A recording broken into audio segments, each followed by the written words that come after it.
O capítulo 4 do livro Domain Driven Design vai falar sobre um tema muito comum nas discussões sobre arquitetura, que é os padrões arquiteturais, né?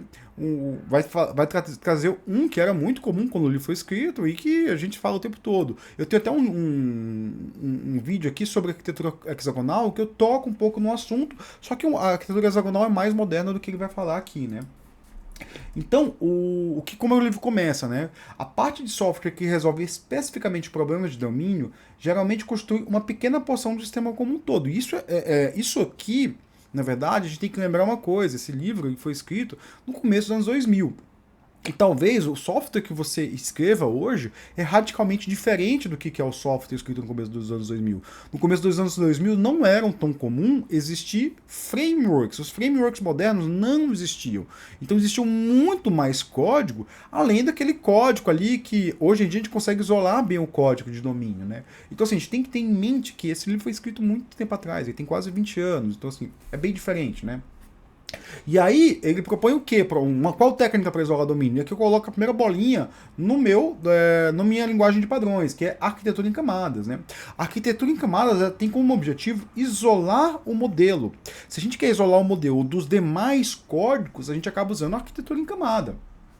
E qual é que é o objetivo da arquitetura camada? É isolar o modelo das outras porções de código. Como eu já falei, existem outras formas de fazer isso hoje em dia. É muito comum as pessoas levarem a arquitetura em camadas de uma forma muito fundamentalista, vou usar esse termo, né?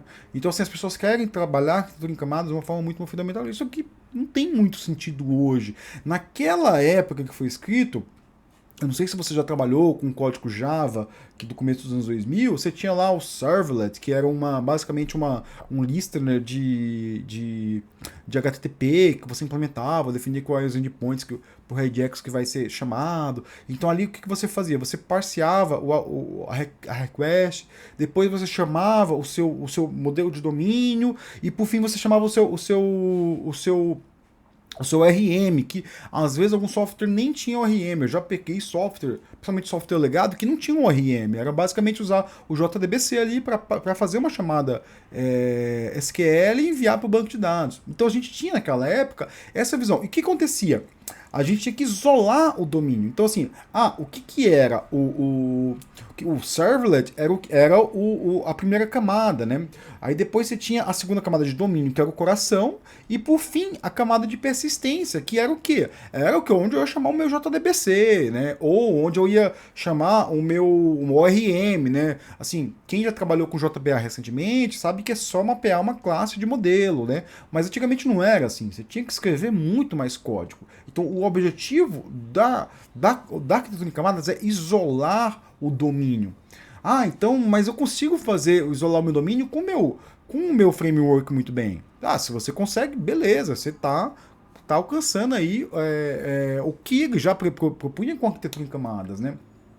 A gente tinha que centralizar o código do modelo, né? Então o nosso código tinha que ser centralizado no modelo. E aí você tem algumas outras arquiteturas que propõem até formas bem complexas de fazer isso, só que elas não olham para os frameworks modernos, elas ficam pensando, e se eu precisar mudar o meu framework? Se eu precisar mudar o meu framework, provavelmente eu vou precisar mudar umas anotações, eu vou precisar mudar pouquíssimas anotações. Eu posso fazer isso até por regex, por Ctrl+C, Ctrl+V. Então, assim, tem certas formas de fazer, né?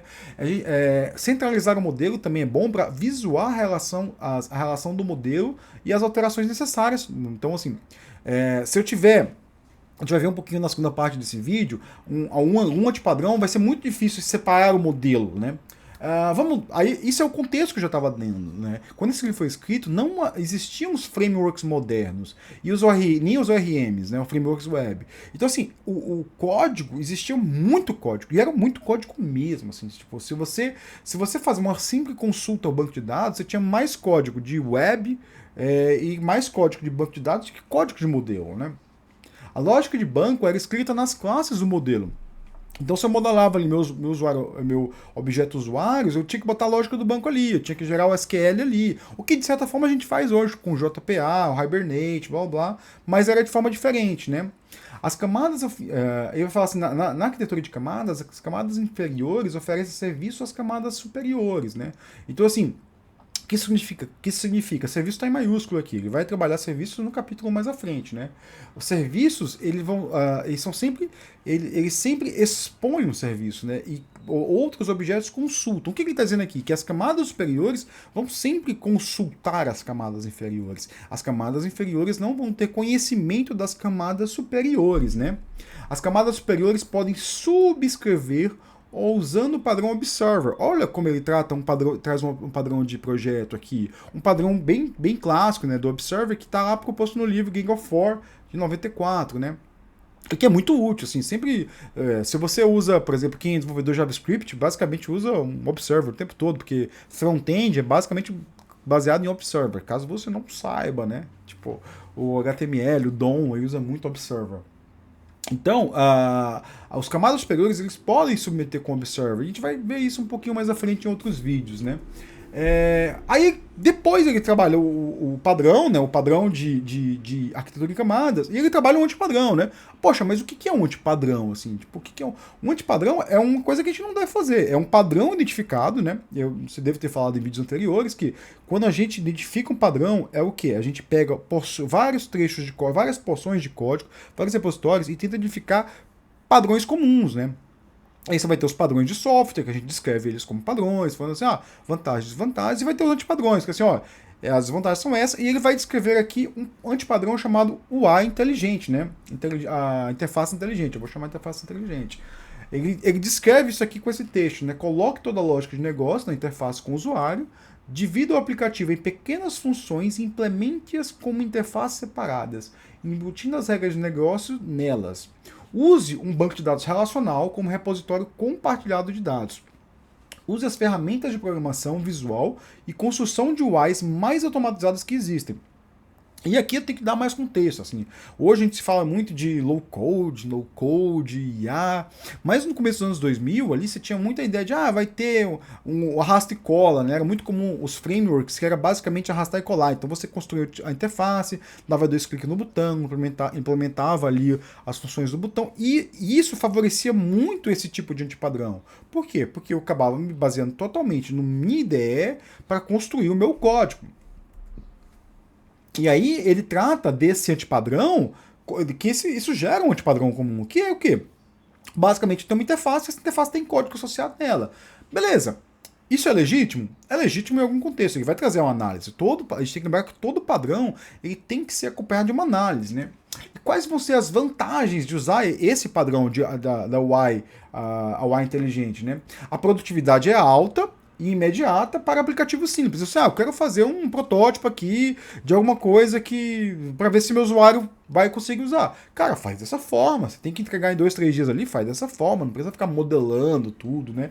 Mas assim, hoje em dia, o que é diferente, né? O que é estranho? Porque hoje em dia é muito fácil modelar um software. É muito fácil modelar uma API. É só jogar umas anotações ali. É muito fácil modelar um banco, né?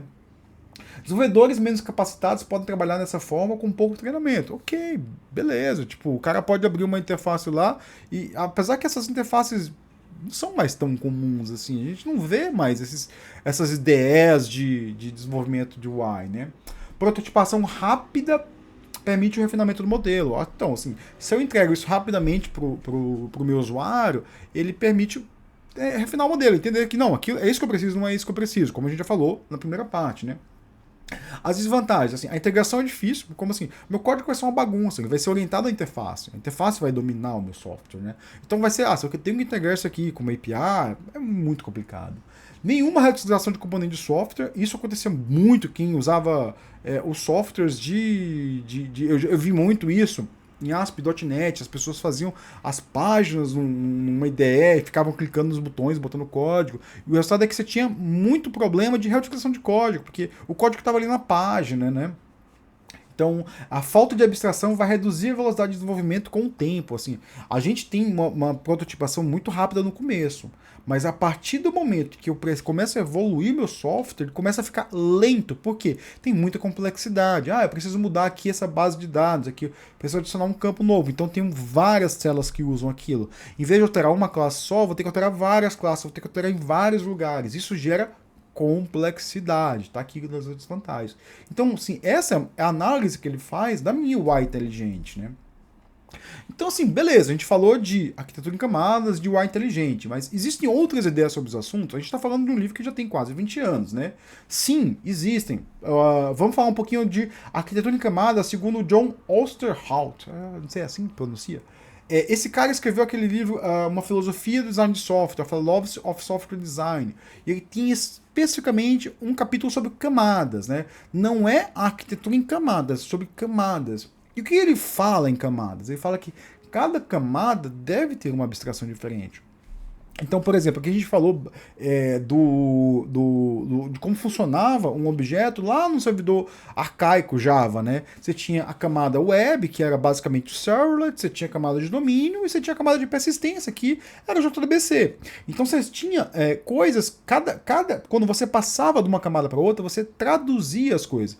Então, por exemplo, no servlet eu ia pegar uma HTTP, um request HTTP, e ia traduzir aquilo em request. Então, eu quero uma request. Eu entendi que aqui é a request de criação de usuário. O método é post, eu estou fazendo tal coisa. Então, peguei os parâmetros, compus a minha request e passo ela para o domínio. Então, o que acontecia hoje? Hoje você pode fazer isso direto no domínio, porque é só botar umas anotações. Não, mas eu quero fazer de uma forma que possa ser utilizado. Opa, aqui tem arquitetura hexagonal.